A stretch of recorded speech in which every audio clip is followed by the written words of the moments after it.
Assalomu alaykum aziz do'stlar. Mana Ramazon oyi ham yakunlanib qoldi. 100 ga yaqin amaliyotlarni yakunlab, ko'plab insonlarni ko'nglini ko'tardik. Inshaalloh bir yildan keyin chiroyli bir natijalarni kutamiz degan niyatlarni qildik.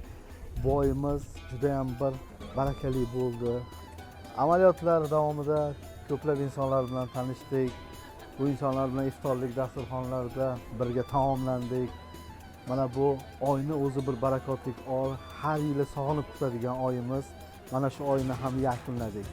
Bu oyning natijalari bilan Xudo xolasa bo'lishamiz. O'tgan yil Ramazon oyida bo'lib o'tgan amaliyotlar natijalarini ko'plabini jo'natishda, yana jo'natishyapti. Bular bilan ham sizlar bilan bo'lishishda davom etamiz. Bizga ishonib kelganlaringiz uchun, bizga salomatliklaringizni ishonganlaringiz uchun biza juda ham sizlardan minnatdormiz. Inshaalloh yaxshi natijalarini bizga albatta uzatadilar. Yomon natijalarni umuman bo'lmasligini inshaalloh Alloh nasib qilsin. Hayitlaringiz muborak bo'lsin. Salomat bo'ling.